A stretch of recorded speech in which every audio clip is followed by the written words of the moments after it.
Hey, what's good? Have you ever wondered why cartoon characters wear gloves? Yeah, me neither. Vox has this video explaining why animated animals decided to wear gloves.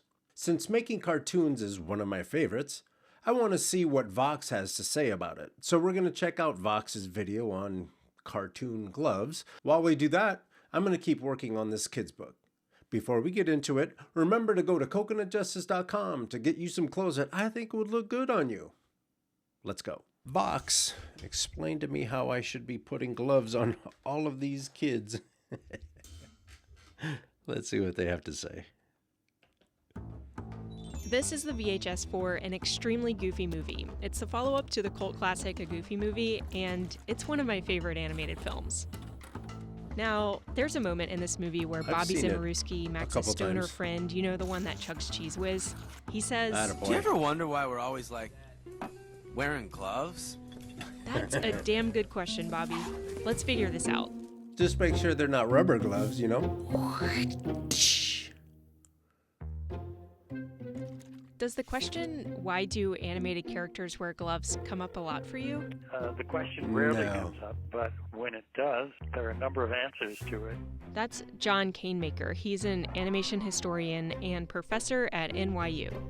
The most basic theory is that gloves save time. Animation of any kind, even with computers, is a very work-intensive or labor-intensive process. Yeah. Me. I've always wondered how they were made. At the dawn of animation, everything was hand-drawn over and over and over again, and certain techniques to make the process more efficient shaped the style of the cartoons. Felix the Cat, for example, was a very boxy-looking character. So think about it like this. Think about it like all of these things, like the factory process, became very, very popular. So people started making everything from cars to even houses. And they're just manufacturing everything by having people specialize in certain things. And so they did the same thing with cartoons. One person got really good at one task, and then they would pass it off to the next person that was really good at that task. And they just kept...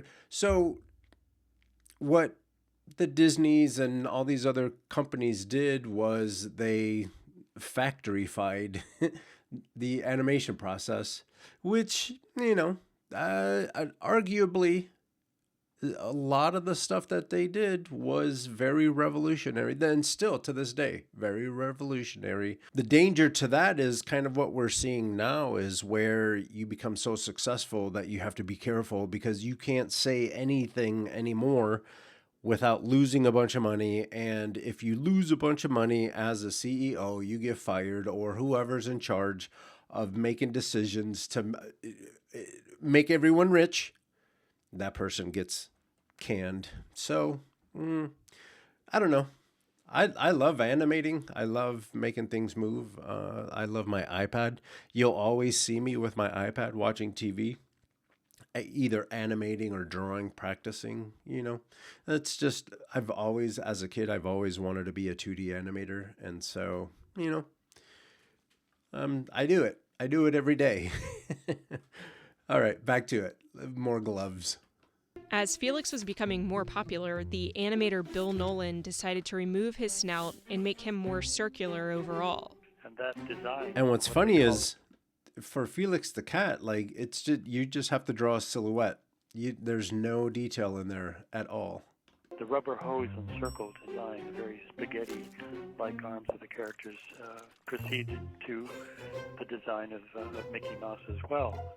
This rubber hose and circle aesthetic allowed animators to quickly draw arms, legs, and hands without spending too much time developing realistic details of the character's body, like elbows and knees. A round edge was much faster to draw than an angle, and that certainly applied to hands with all those little fingers and knuckles. But hands posed another problem for animators in the age of fuzzy black and white film. Characters were, in black and white films, difficult to see against their black bodies. Take a look at Mickey Mouse. In 1927's Plain Crazy, he had black hands and feet just like Felix. So real quick, I'm sorry. I thought that was really cool. I'm going to do a new Photoshop document. They found a shortcut to animation by just drawing dots. So this is the head, this is the shoulder, that's the waist. We have the knees, we have the feet. This would be an elbow, this would be a hand. And then all you have to do is connect them all. And now you have the body pose. So the second frame would be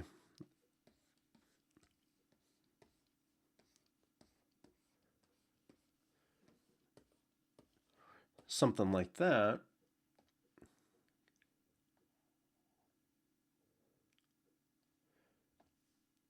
So then you'd be able to plan out your animation with just dots and stuff. And then you can either have the same person, you know, drawing the character. Let's do a different thing. You can draw the character in a little more detail here.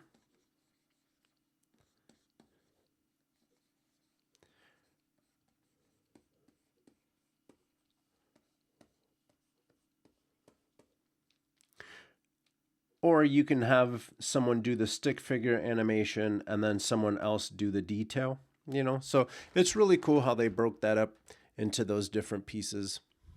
Back to the book, back to the video.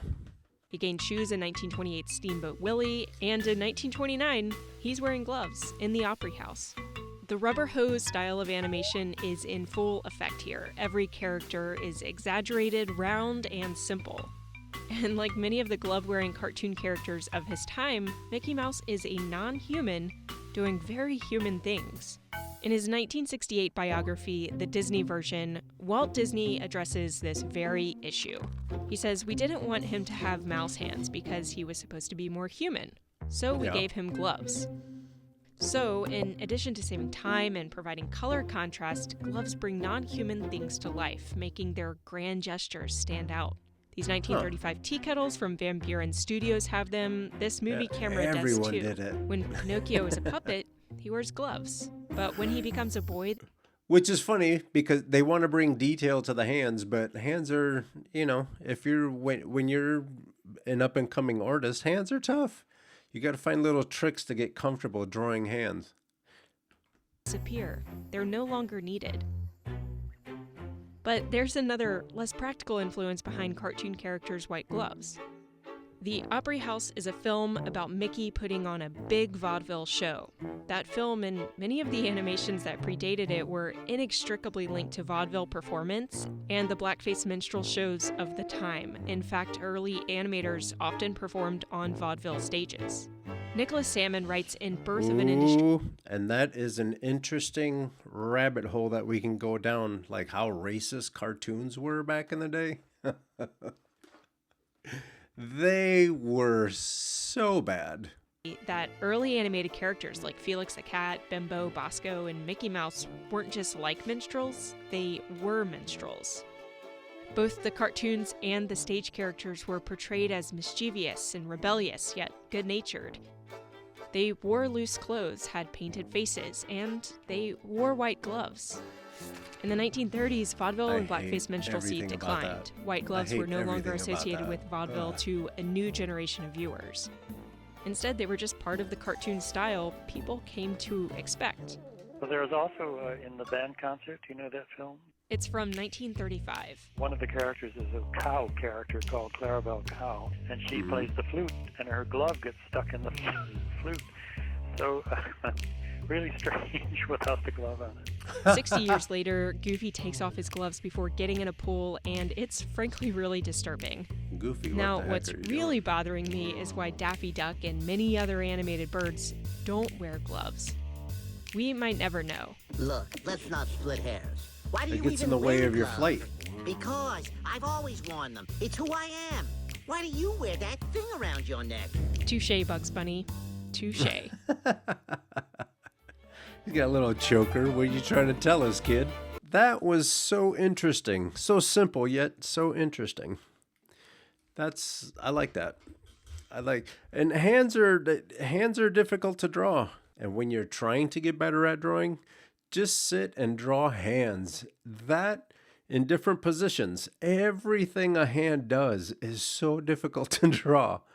It's endless. Endless what you can do or what you can try to draw with hands. And then you put a glove on it. I hope you liked that video. I know I did. If you did, please give this video a thumbs up, share it with each and every one of your friends, and if you want to come hang out with me while we watch videos and I work on creative projects, hit that subscribe button and then click on the bell so every time I come out with a new video, you'll be alerted. Don't forget to go to coconutjustice.com and get you some dope gear. And with that, I'm out.